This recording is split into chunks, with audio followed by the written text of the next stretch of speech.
Good afternoon. My colleagues and I remain squarely focused on our dual mandate to promote maximum employment and stable prices for the American people. We understand the hardship that high inflation is causing, and we remain strongly committed to bringing inflation back down to our 2% goal. Price stability is the responsibility of the Federal Reserve. Without price stability, the economy doesn't work for anyone. In particular, without price stability, we will not achieve a sustained period of strong labor market conditions that benefit all. Since early last year, the FOMC has significantly tightened the stance of monetary policy. We have raised our policy interest rate by 5 percentage points, and we've continued to reduce our securities holdings at a brisk pace. We've covered a lot of ground, and the full effects of our tightening have yet to be felt. In light of how far we've come in tightening policy, the uncertain lags with which monetary policy affects the economy, and potential headwinds from credit tightening, today we decided to leave our policy interest rate unchanged and to continue to reduce our securities holdings. Looking ahead, nearly all committee participants view it as likely that some further rate increases will be appropriate this year to bring inflation down to 2% over time. And I will have more to say about monetary policy after briefly reviewing economic developments. The U.S. economy slowed significantly last year, and recent indicators suggest that economic activity has continued to expand at a modest pace. Although growth in consumer spending has picked up this year, activity in the housing sector remains weak, largely reflecting higher mortgage rates. Higher interest rates and slower output growth also appear to be weighing on business fixed investment. Committee participants generally expect subdued growth to continue. In our summary of economic projections, the median projection has real GDP growth at 1.0% this year and 1.1% next year, well below the median estimate of the longer run normal growth rate. The labor market remains very tight. Over the past 3 months, payroll job gains averaged a robust 283,000 jobs per month. The unemployment rate moved up but remained low in May at 3.7%. There are some signs that supply and demand in the labor market are coming into better balance. The labor force participation rate has moved up in recent months, particularly for individuals aged 25 to 54 years. Nominal wage growth has shown signs of easing, and job vacancies have declined so far this year. While the jobs to workers gap has declined, labor demand still substantially exceeds the supply of available workers. FOMC participants expect supply and demand conditions in the labor market to come into better balance over time, easing upward pressures on inflation. The median unemployment rate projection in the SEP rises to 4.1% at the end of this year and 4.5% at the end of next year. Inflation remains well above our longer-run 2% goal. Over the 12 months ending in April, total PCE prices rose 4.4%, excluding the volatile food and energy categories. Core PCE prices rose 4.7%. In May, the 12-month change in the Consumer Price Index came in at 4%, and the change in the core CPI was 5.3%. Inflation has moderated somewhat since the middle of last year. Nonetheless, inflation pressures continue to run high, and the process of getting inflation back down to 2% has a long way to go.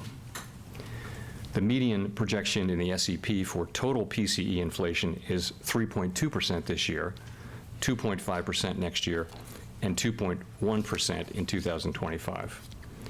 Core PCE inflation, which excludes volatile food and energy prices, is projected to run higher than total inflation, and the median projection has been revised in the SEP up to 3.9% this year. Despite elevated inflation, longer-term inflation expectations appear to remain well anchored, as reflected in a broad range of surveys of households, businesses, and forecasters, as well as measures from financial markets. The Fed's monetary policy actions are guided by our mandate to promote maximum employment and stable prices for the American people. My colleagues and I are acutely aware that high inflation imposes hardship as it erodes purchasing power, especially for those least able to meet the higher costs of essentials like food, housing, and transportation. We are highly attentive to the risks that high inflation poses to both sides of our mandate, and we are strongly committed to returning inflation to our 2% objective. As I noted earlier, since early last year, we have raised our policy rate by 5 percentage points. We have been seeing the effects of our policy tightening on demand in the most interest rate sensitive sectors of the economy, especially housing and investment. It will take time, however, for the full effects of monetary restraint to be realized, especially on inflation. The economy is facing headwinds from tighter credit conditions for households and businesses, which are likely to weigh on economic activity, hiring, and inflation. The extent of these effects remains uncertain. In light of how far we've come in tightening policy, the uncertain lags with which monetary policy affects the economy, and potential headwinds from credit tightening, the committee decided at today's meeting to maintain the target range for the federal funds rate at 5 to 5.25%, and to continue the process of significantly reducing our securities holdings. As I noted earlier, nearly all committee participants expect that it will be appropriate to raise interest rates somewhat further by the end of the year. But at this meeting, considering how far and how fast we've moved, we judged it prudent to hold the target range steady to allow the committee to assess additional information and its implications for monetary policy. In determining the extent of additional policy firming that may be appropriate to return inflation to 2% over time, the committee will take into account the cumulative tightening of monetary policy, the lags with which monetary policy affects economic activity and inflation, and economic and financial developments. In our SEP, participants wrote down their individual assessments of an appropriate path for the federal funds rate based on what each participant judges to be the most likely scenario going forward. If the economy evolves as projected, the median participant projects that the appropriate level of the federal funds rate will be 5.6% at the end of this year, 4.6% at the end of 2024, and 3.4% at the end of 2025. For the end of this year, the median projection is a half percentage point higher than in our March projections. I hasten to add, as always, that these projections are not a committee decision or plan. If the economy does not evolve as projected, the path for policy will adjust as appropriate to foster our maximum employment and price stability goals. We will continue to make our decisions meeting by meeting based on the totality of incoming data and their implications for the outlook for economic activity and inflation, as well as the balance of risks. We remain committed to bringing inflation back down to our 2% goal and to keeping longer-term inflation expectations well anchored. Reducing inflation is likely to require a period of below-trend growth and some softening of labor market conditions. Restoring price stability is essential to set the stage for achieving maximum employment and stable prices over the longer run. To conclude, we understand that our actions affect communities, families, and businesses across the country. Everything we do at the Fed is in service to our public mission. We will do everything we can to achieve our maximum employment and price stability goals. Thank you, and I look forward to your questions. Colby. Thank you. Colby Smith with the Financial Times. I'm curious what gives you and the committee the confidence that waiting will not be counterproductive at a time when the monthly pace of core inflation is still so elevated.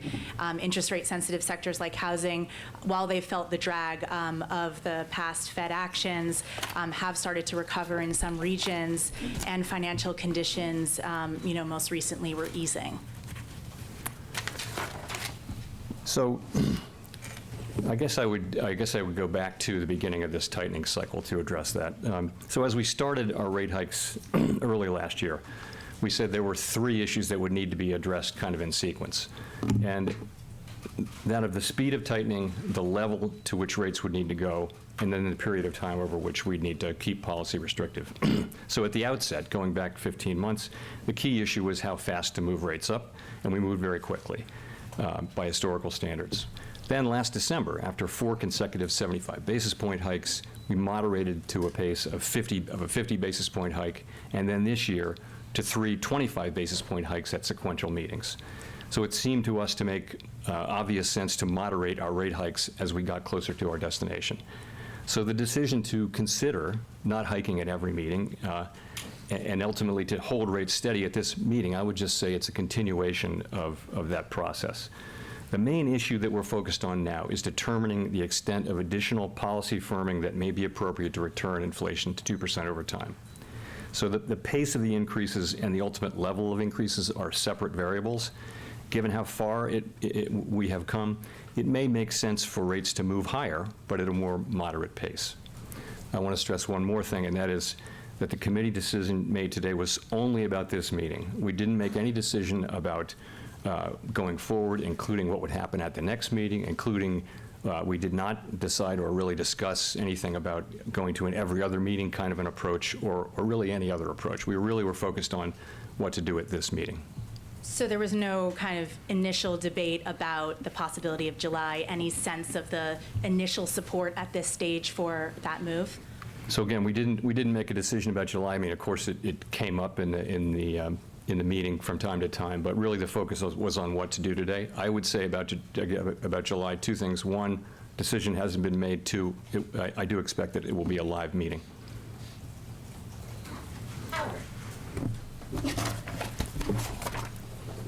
Thanks, Howard Schneider with Reuters. I was just wondering if you could help us understand the narrative here, because it feels like there's been a level shift in the dots, stronger GDP, less of a hit to unemployment, slower progress on inflation, and I'm wondering, in this sort of, where's the disinflation coming from? Sure. The labor market's going to be stronger, it looks like. It's not coming from there. Demand's not coming down all that fast, according to GDP. You've doubled your estimate of GDP. So what's the narrative here? It seems like it's getting more immaculate rather than more messy. So you're right that the data came in, I would say, consistent with, but on the high side of expectations. So, and if you go back to the former SEP, the last SEP in March, you will see that growth moved up. These are not huge moves, but growth estimates moved up a bit, unemployment estimates moved down a bit, inflation estimates moved up a bit, and all three of those kind of point in the same direction, which is that perhaps more restraint will be necessary than we had thought at the last meeting. So although the level, frankly, is pretty, the level of 5.6 is pretty consistent if you think about it, where the federal funds rate was trading before the bank incidents of early March. So we've kind of gone back to that. So your question is, where's the disinflation going to come from? And I don't think the story has really changed. The committee has consistently said and believed that the process of getting inflation down is going to be a gradual one. It's going to take some time. And I think you go back to the three-part framework for core PCE inflation, which is, we think, as good an indicator as you can have for where inflation is going forward. You start with goods. With goods, we need to see continued healing in supply side conditions. They've definitely improved a substantial amount, but if you talk to people in business, they will say it's not back to where it was. So that's one thing, and that should enable goods prices to continue, goods inflation to continue to come down over time. In terms of housing services inflation, that's another big piece, and you are seeing there that new rents, new leases are coming in at low levels, and it's really a matter of time as that goes through the pipeline. In fact, I think any forecast that people are making right now about inflation coming down this year will contain a big dose of this year and next year, will contain a good amount of disinflation from that source, and that's, again, probably going to come slower than we would expect. That leaves, the big sector, which is a little more than half, pardon me, of core PCE inflation. That's non-housing services, and we see only the earliest signs of disinflation there. It's a sector, it's a very broad and diverse sector. I would say in a number of the parts of that sector, the largest cost would be wage costs. It's the service sector, so it's heavily labor intensive, and I think many analysts would say that the key to getting inflation down there is to have a continuing loosening in labor market conditions, which we have seen. We have actually seen, I go through a number of indicators suggesting there's been some loosening in labor market conditions. We need to see that continue. I would almost say that the conditions that we need to see in place to get inflation down are coming into place, and that would be growth meaningfully below trend, It would be a labor market that's loosening. It would be goods pipelines getting healthier and healthier and that kind of thing. The things are in place that we need to see, but the process of that actually working on inflation is going to take some time. Nick.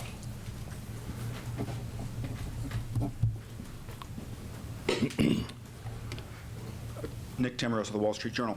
Chair Powell, what's the value in pausing and signaling future hikes versus just hiking now? I mean, not to be flippant, but I don't lose weight just by buying a gym membership. I have to actually go to the gym. 16 of your colleagues put down a higher year-end 23 rate today. A majority of you think you're going to have to go up by 50 basis points this year. So why not just rip off the Band-Aid and raise rates today? So first, I would say that the question of speed is a separate question from the question from that of level. Okay, so and I think if you look at the SEP, that is our estimate, our individual. It's really accumulation of our individual estimates of how far to go. I mentioned how we got to those numbers. In terms of speed, it's what I said at the beginning, which is speed was very important last year. As we get closer and closer to the destination, and according to the SEP, we're not so far away from the destination in most people's accounting. It's reasonable, it's common sense to go a little slower, just as it was reasonable to go from 75 basis points to 50 to 25 at every meeting. And so the committee thought overall that it was appropriate to moderate the pace, if only slightly. And there are benefits to that. So that gives us more information to make decisions. We may try to make better decisions. I think it allows the economy a little more time to adapt as we make our decisions going forward, and we'll get to see. We don't know the full extent of the consequences of the banking turmoil that we've seen. It would be early to see those, but we don't know what the extent is. We'll have some more time to see that unfold. I mean, it's just the idea that we're trying to get this right, and this is if you think of the two things as separate variables, then I think that the skip, I shouldn't call it a skip, the decision makes sense. I know you said July is live with only one June employment, with only the June employment and the CPI report for June due to be released before the July meeting. You get the ECI after, you get the senior loan officer survey after, you get some bank earnings at the end of next month. What incremental information will the committee be using to inform their judgment on whether this is in fact a skip or a longer pause? Well, I think you're adding that to the data that we've seen since the last meeting too. Since we chose to maintain rates at this meeting, it'll really be a 3-month period of data that we can look at. And I think that's a full quarter, and I think you can draw more conclusions from that than you come from any 6-week period. We'll look at those things. We'll also look at the evolving risk picture. We'll look at what's happening in the financial sector. We'll look at all the data, the evolving outlook, and we'll make a decision. Gina.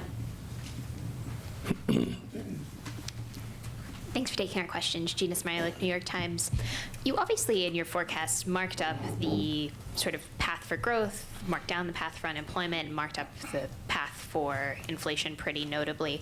I wonder, since March, what has changed to make you think that the economy is a lot more resilient and inflation is going to be a lot more stubborn? And given that, why do you feel confident that this is as high as you're going to have to revise the federal funds rate, or do you think it's possible we could have even a higher than 5.6% terminal by the end of this cycle? I mean, on the first part, I just think we're following the data and also the outlook. The economy the labor market, I think, has surprised many, if not all, analysts over the last couple of years with its extraordinary resilience, really. It's just remarkable, and that's really, if you think about it, that's what's driving. It's job creation, it's wages moving up, it's supporting spending, which in turn is supporting hiring, and it's really the engine, it seems, that is driving the economy. So it's really the data. In terms of, we always write down at these meetings what we think the appropriate terminal rate will be at the end of this year. That's how we do it. It's based on our own individual assessments of what the most likely path of the economy is. It can actually, in reality, wind up being lower or higher. And there's really no way to know. But it's what people think as of today, And as the data come in, it can move around during the intermeeting period. It could wind up back in the same place. But it really will be data-driven. I can't tell you that I ever have a lot of confidence that we can see where the federal funds rate will be that far in advance.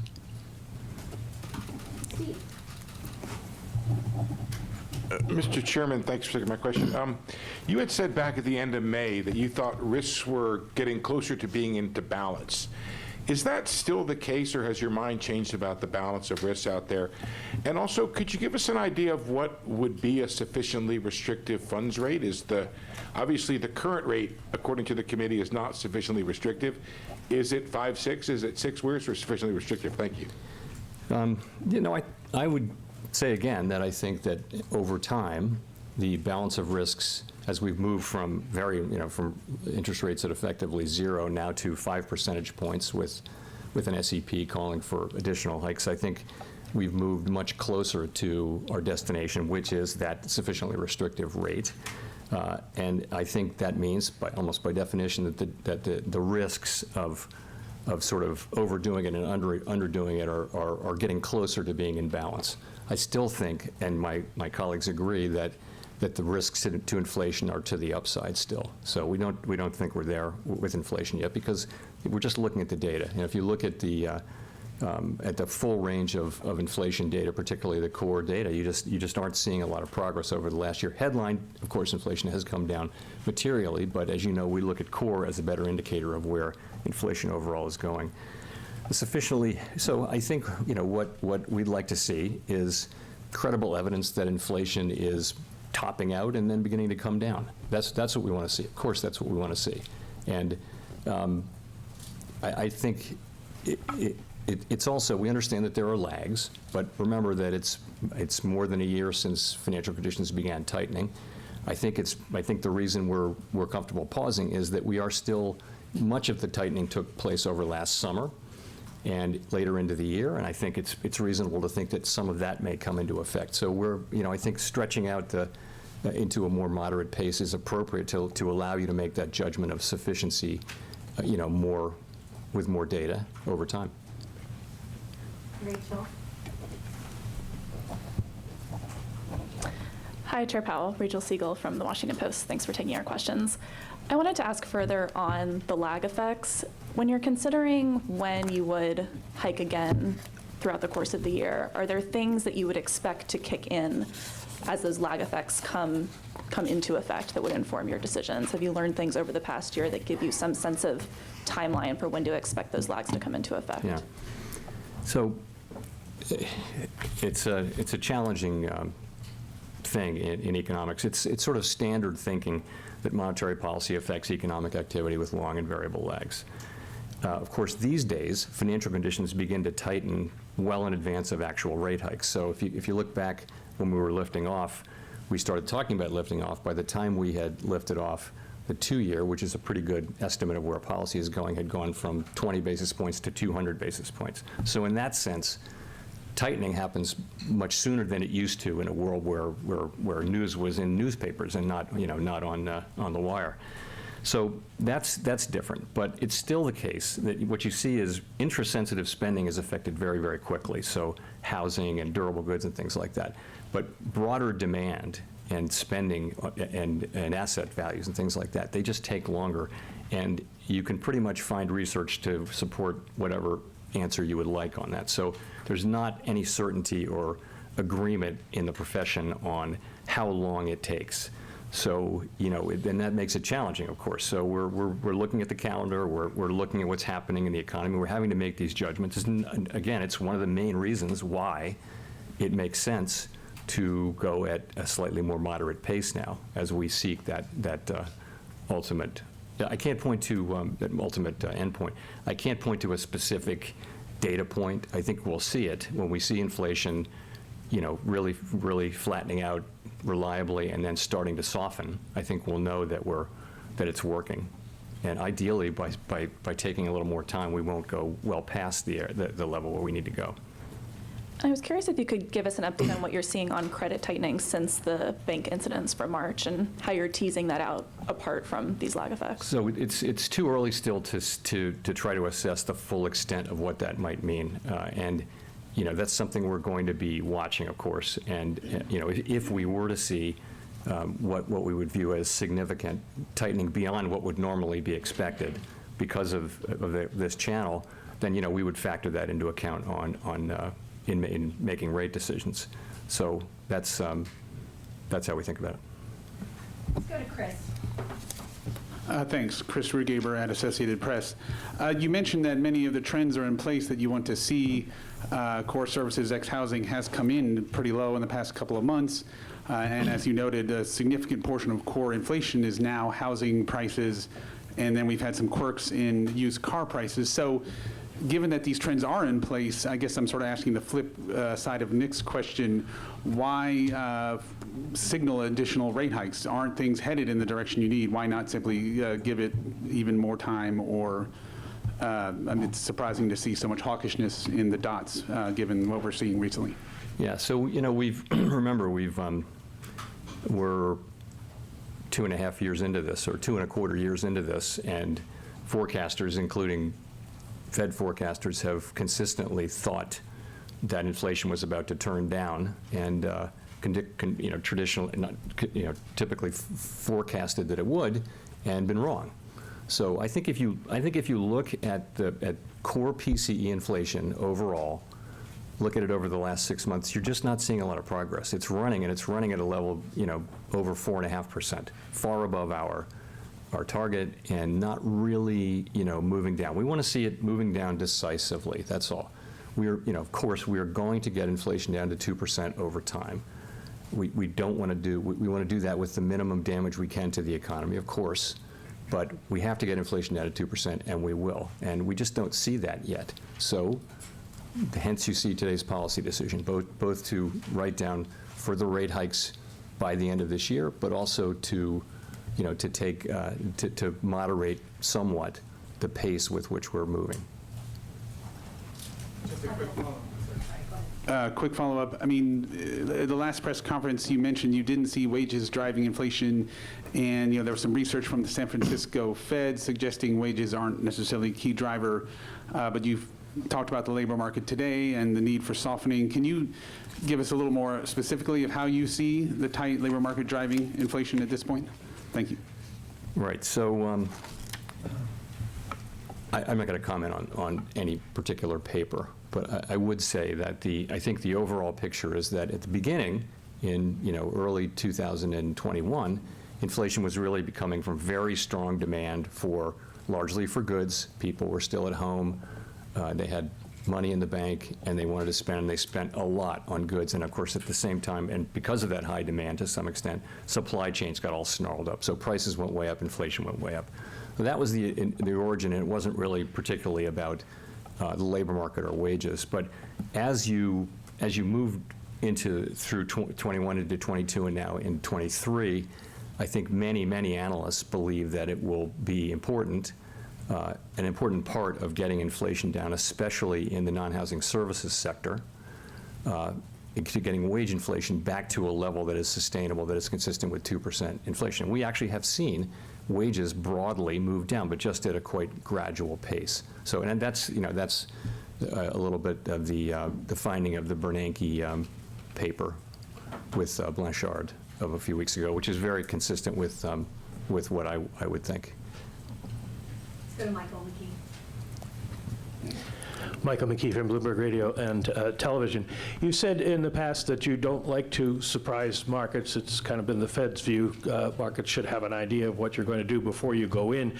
You also said a number of times that it would take a while to bring inflation down. You reiterated that again today, and that we would get to a point where inflation could be sticky. So I'm wondering, as we go into the next meetings, how Wall Street or others should look at your reaction function. What will you be reacting to, time or data? In other words, if nothing much changes, if we're looking at the same sort of labor market, the same sort of inflation levels in July or in September or November, Will you move because you've said you feel you need to? Is it time that's going to require additional movement, or would it be a reversal in inflation? So I don't want to deal with hypotheticals about different ways data might move out. So we of course, we don't go out of our way to surprise markets or the public. At the same time, our main focus has to be on getting the policy right. And that's what we're doing here. And that's what we'll do for the upcoming meetings. I will say the July meeting will be live, and we'll just have to see. I think you'll see the data, you'll hear Fed people talking about it, and markets will have to make a judgment. Well, do you think inflation is likely to continue coming down based on the lags and based on your threat of additional movement? Or are we going to be in a period where we're not going to know what's happening? I think if you look at, if you just look at, I'll just point you to the forecast. So inflation is running, core PCE inflation is running at about 4.5%, a little higher than 4.5%, and the median FOMC participant thinks it'll go down to 3.9 on a 12-month basis. This is by the end of this year. So that's expecting pretty substantial progress. That's a pretty significant decline for half a year. So that's the forecast. We do try to be transparent in our reaction function. We're committed to getting inflation down, and that's the number one thing. So that's how I think about it. Let's go to Victoria. Victoria Guido with Politico. Could you talk about the balance sheet and how you're thinking about it? What are you looking for to judge whether we're approaching reserve scarcity, and is Treasury issuance going to affect that? Also, are you considering lowering the RRP rate in order to take some pressure off banks? So let me say, first of all, on the Treasury part of it, if I can talk about that, and then go back to the balance sheet. So on that, of course, we've been very focused on that for a couple of months, as everyone has. Treasury has laid out its borrowing plans publicly. I think I saw the Secretary's comments yesterday to the effect that Treasury has consulted widely with market participants about how to avoid market disruption, and that they're going to watch carefully for that. So that's from the Treasury, which actually sets the borrowings. At the Fed, we'll be monitoring market conditions carefully as the Treasury refills the TGA. The adjustment process is very likely to involve both a reduction in the RRP facility and also in reserves. It's really hard to say at the beginning of this which will be greater.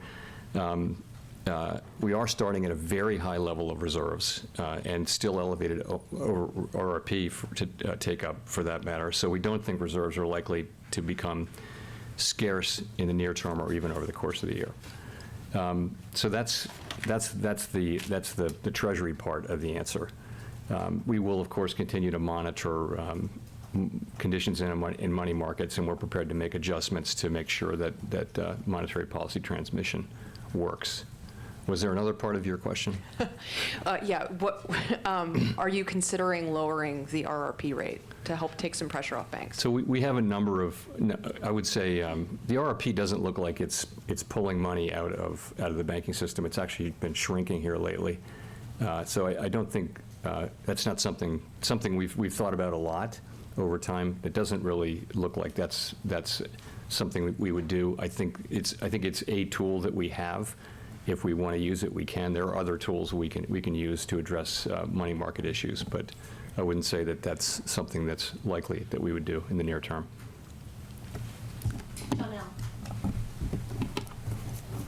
Janelle Marte with Bloomberg. Have you seen sufficient cooling in the housing market to bring inflation down? For example, how does the recent rebound affect your forecast, and how does it factor into monetary policy? So certainly housing, very interest sensitive, and it's the first place really, or one of the first places that's either helped by low rates or that is held back by higher rates, and we certainly saw that over the course of the last year. We now see housing putting in a bottom and maybe even moving up a little bit. We're watching that situation carefully. I do think we will see rents and house prices filtering into housing services inflation, and I don't see them coming up quickly. I do see them kind of wandering around at a relatively low level now, and that's appropriate. Do you think you'll have to target that with further rate increases? Well, I think we look at everything. We don't just look at housing. So I think, you know, the way it works is individual participants sit in their offices all over the country and they write down their forecast, and including their most likely forecast, including their rate forecast, and then they send it in on Friday afternoon, and we accumulate it, and then we publish it for you. So that's how they do that. Well, I don't know that housing is itself going to be driving the rates picture, but it's part of it. Let's go to Edward.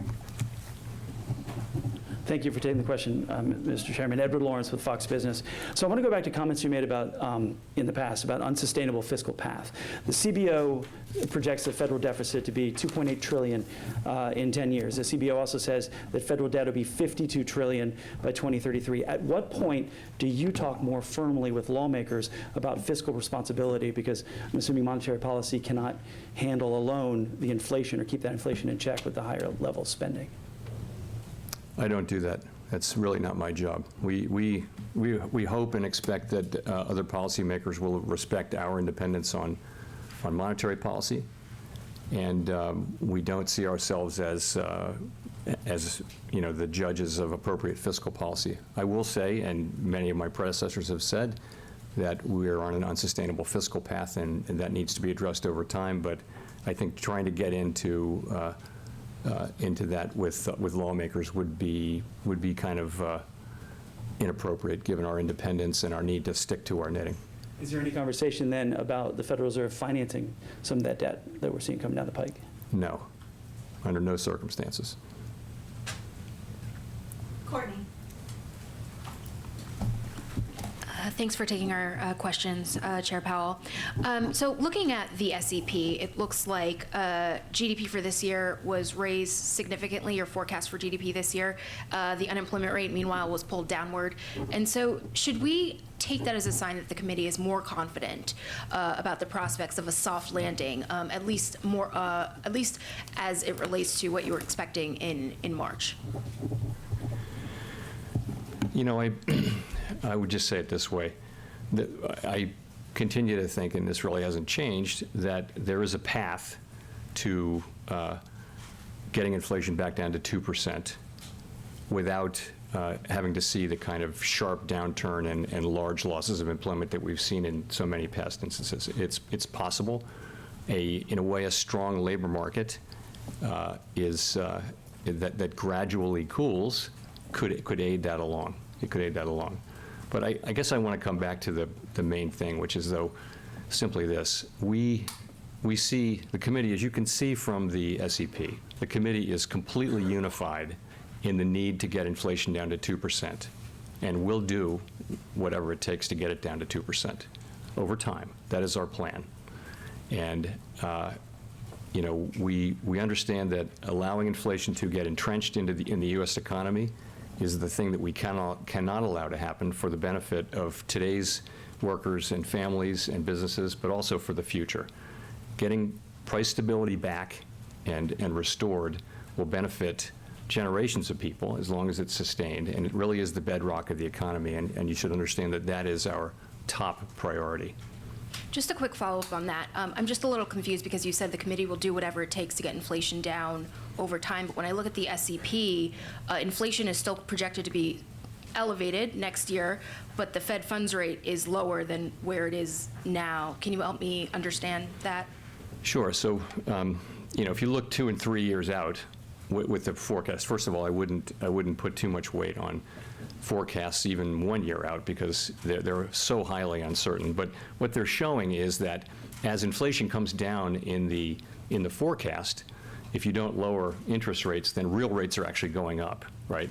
So just to maintain a real rate, the nominal rate at that point 2 years out, let's say, should come down just to maintain real rates. And actually, you know, since we're probably going to we're having real rates that are going to have to be meaningfully positive and significantly so for us to get inflation down, that probably means that certainly means that it will be appropriate to cut rates at such time as inflation is coming down really significantly. And again, we're talking about a couple years out. I think, as anyone can see, not a single person on the committee wrote down a rate cut this year.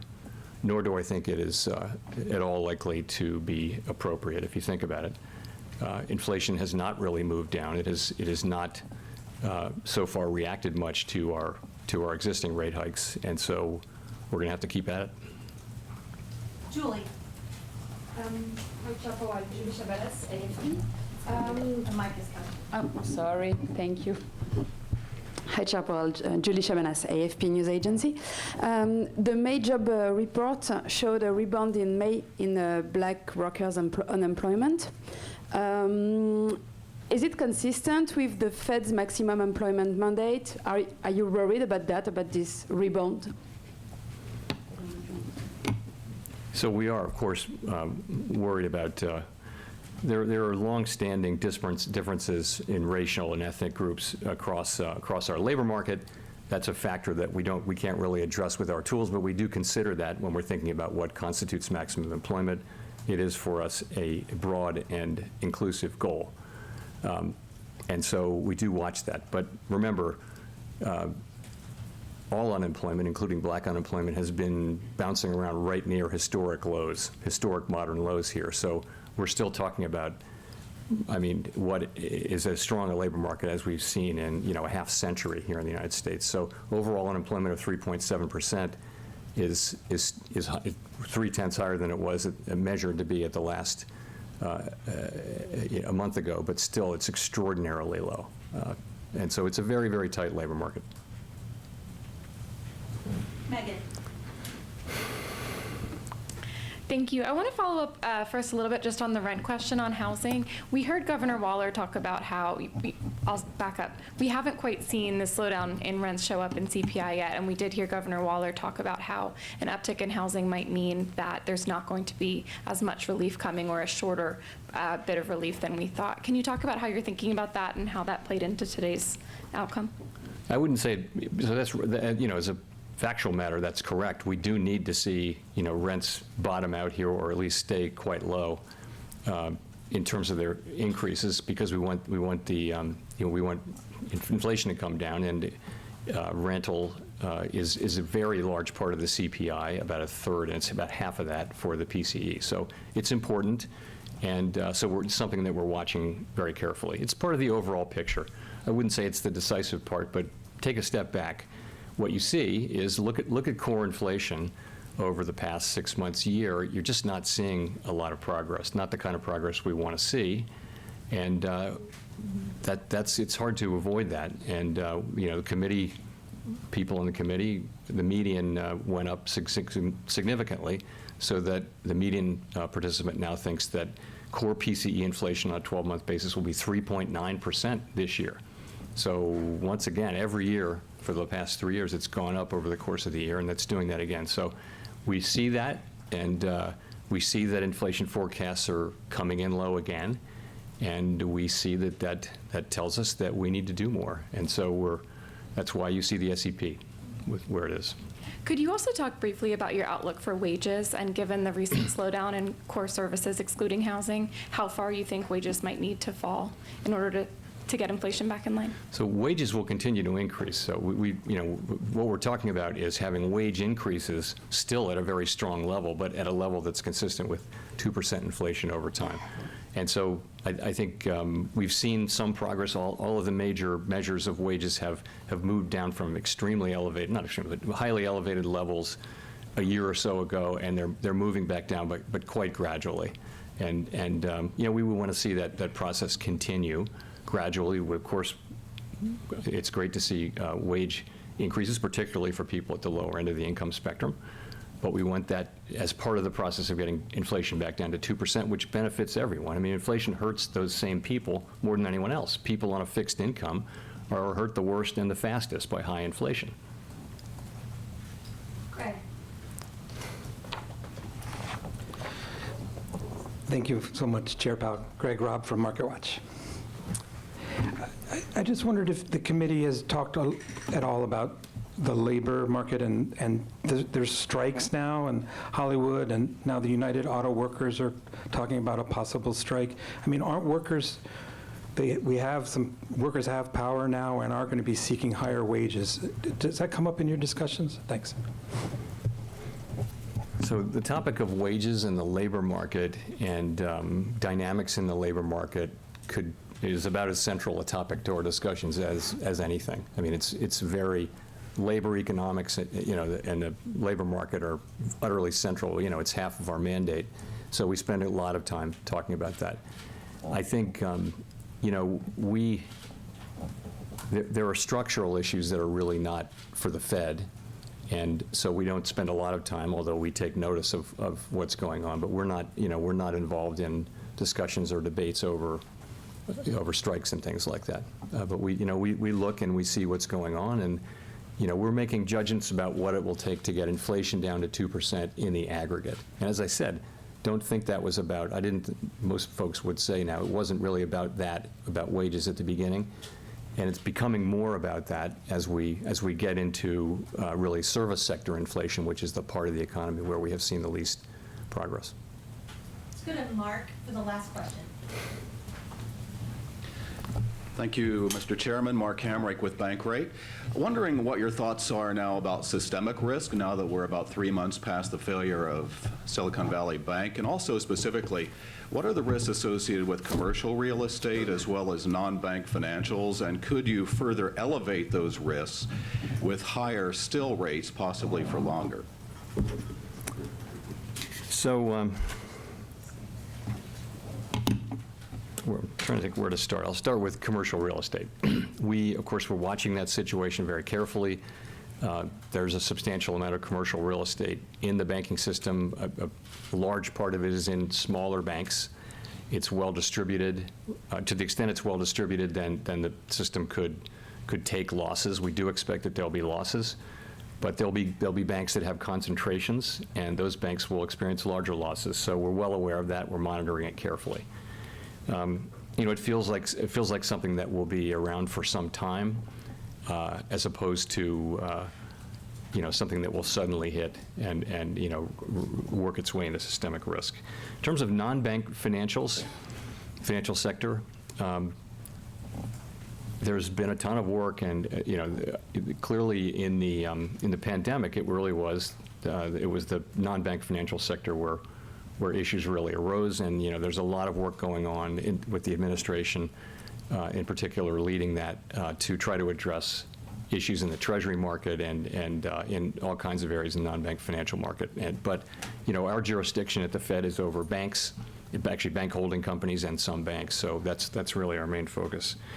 In terms of the events of March, as I mentioned earlier, we will be carefully monitoring that situation. Our job generally involves worrying about a lot of things that may go wrong, and that would include the banks. It might be hard for me to identify something that we don't worry about rather than that we do worry about. So we're watching those things very carefully. And as we see things unfold, as we see what's happening with credit conditions and also all the individual banks that are out there, we'll be able to take, to the extent it's appropriate, we can take, if there are macroeconomic implications, we can take that into account in our rate setting. And so I guess that's what I would say. Can I just follow up on the last part? That's, do you risk further exacerbating those issues if you get up to another 50 basis points? So that's, and I guess I meant to address that by saying, as we watch, we'll see what's happening, and if we're seeing the kind of tightening of conditions that you could be referring to, then we can factor that, because really we use our rate tool it really has macroeconomic purposes, so we'll take that into account. Of course, we have responsibility for financial stability as well, and that also is a factor that we're always going to be considering. Thank you very much.